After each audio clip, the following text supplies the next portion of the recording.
Est-ce que je vais devoir retourner vivre en France? En tout cas, c'est pas dans mes plans, mais si ça arrive, ça me ferait bien. Merhaba, Özkal Deniz. Aujourd'hui, une vidéo sur ma situation personnelle en Turquie actuellement. Je traverse une période où je ne sais pas trop ce qui va advenir par la suite dans ma vie.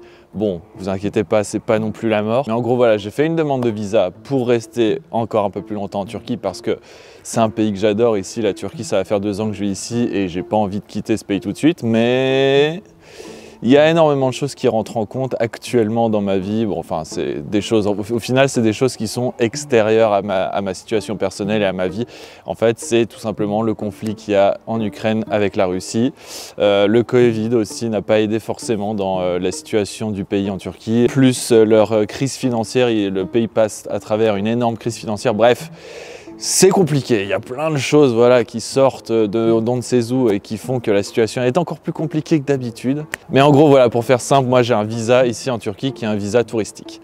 Et énormément d'Ukrainiens et de Russes viennent en Turquie, ou alors ils partent par exemple en Géorgie, ou ils partent au Kazakhstan, ou en Mongolie par exemple, dans les pays voilà, autour de la Russie ou de l'Ukraine, pour fuir voilà, tous les conflits qu'il peut y avoir entre ces deux pays. Bref, je vous fais pas, je pense que vous connaissez déjà l'histoire, je vous fais pas un dessin. Et en fait, ça rend la situation en Turquie encore plus compliquée. Notamment si on a comme moi un visa touristique, donc un visa qui dure 1 an. Donc là j'ai fait une demande pour un renouvellement de mon visa pour une nouvelle année. Je ne sais pas si je l'aurai.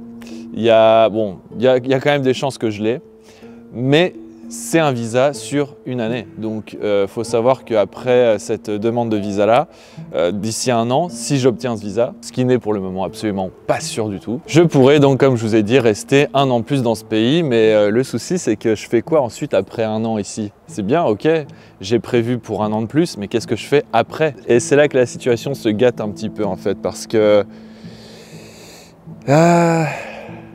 je me vois pas vivre en Turquie non plus éternellement, je vous le cache pas. Je ferai des vidéos pour les côtés négatifs, les points positifs et les points négatifs de ce pays.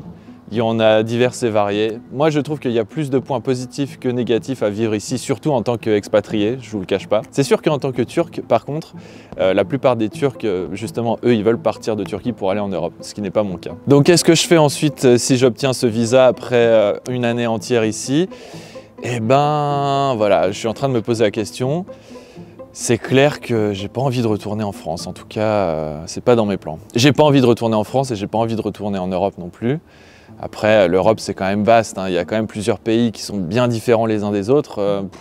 Ouais, encore que. Donc je fais en fait aussi cette vidéo pour savoir, les gens qui me regardent sur cette chaîne, je vous pose la question à vous, donc, ceux qui vont regarder donc, cette chaîne YouTube. Écrivez-moi dans les commentaires si vous avez eu des expériences par le passé dans des pays, que ce soit en Europe ou ailleurs, en dehors de la France et de la Turquie. J'aimerais avoir des retours sur les expériences que les gens ont eues donc dans les pays étrangers, que ce soit en Amérique du Sud, au Canada, au Mexique, aux États-Unis, même en Asie, je m'en fiche. J'aimerais, peu importe en fait, moi je prends tous les retours qui sont bons. Peu importe le pays, ça m'est égal. J'aimerais qu'on discute un peu sur les pays que vous ciblez, où vous voudriez habiter. Moi, je vous avoue que la situation actuelle en Turquie, pour le moment, ça me va. J'aime bien ce pays, mais je m'étais jamais mis en tête que je resterais indéfiniment ici. Là, ça va faire 2 ans que je suis ici, c'est très bien. Mais il y a des choses aussi qui me font dire que j'ai pas forcément envie de rester dans ce pays toute ma vie. Donc, il faut que je me pose aussi la question où je voudrais vraiment vivre en fait par la suite. Si vous avez des retours d'expérience par exemple sur les pays d'Amérique latine, le Mexique, l'Amérique du Sud, le Canada, les États-Unis, bref, peu importe au final, écrivez-moi dans les commentaires, je serais assez intéressé justement pour vous lire et savoir un peu comment vous avez évolué dans ces pays-là, ce qui s'est vraiment passé pour vous, comment ça s'est passé en bien ou en mal, peu importe, je suis impatient de vous lire. Mais voilà, je fais aussi cette vidéo pour vous expliquer que c'est devenu assez tendu pour faire des demandes de visa en Turquie. Moi, comme je vous disais, donc c'est un renouvellement de visa, donc ça va, c'est plutôt simple encore, c'est assez idéal même. Par contre, les gens qui font une première demande de visa, d'après ce que j'ai compris, ça devient quand même assez tendu là depuis quelques temps. J'ai notamment dû demander à quelqu'un qui travaille pour une compagnie privée en fait de me faire mon visa. On n'est pas obligé de faire ça, hein. C'est pas obligatoire, hein. On peut très bien faire ça soi-même, il n'y a pas de souci. C'est juste que moi j'avais tellement de choses qui n'allaient pas dans mes dossiers et c'était tellement un bordel sans nom que j'ai préféré, vu que je parle pas en plus le turc couramment, je le parle vraiment très vite fait, enfin pour ainsi dire je le parle pas on va dire. Bref, je me suis dit il faut que j'appelle quelqu'un, un professionnel, et donc il m'a fait ça en vraiment 2-2, c'était vraiment facile. Mais donc c'est bien lui qui m'a confirmé ensuite que justement ça devenait quand même de plus en plus compliqué au final de faire des demandes de visa en Turquie. Donc je vous le cache pas, hein, les gens qui veulent faire une demande de visa pour la Turquie, que ce soit un visa touristique ou autre, peut-être une chance sur 2, peut-être une chance sur 3, bon ça dépend après, hein, je sais pas. Yasak. Ah, j'étais tranquillement en train de faire cette vidéo et j'ai des mioches qui viennent... Qu'est-ce qu'il y a?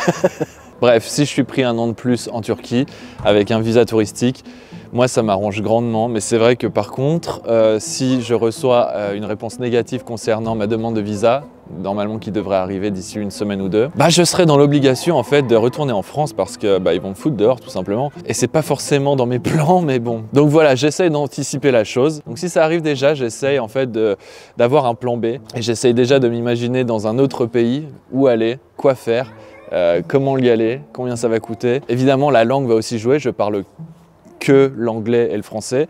Après, l'espagnol, ça s'apprend assez vite quand tu es français, donc c'est aussi un avantage. Bref, dites-moi dans les commentaires ce que vous en pensez. Faites-moi des retours sur expérience sur les pays où vous êtes allés, où vous avez vécu.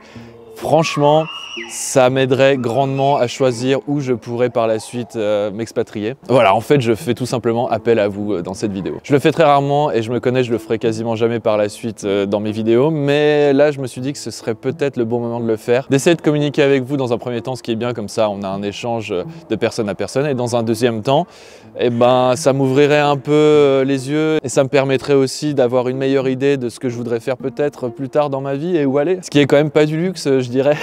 Donc voilà, évidemment, je vous ferai un retour sur ma demande de visa, si elle a été acceptée ou si elle a été refusée.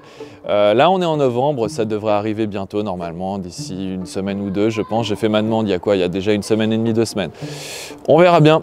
On verra bien. Bref, c'était un peu une vidéo particulière, comme vous pouvez le constater. Mais je la commence de la même manière et je la finis aussi de la même manière.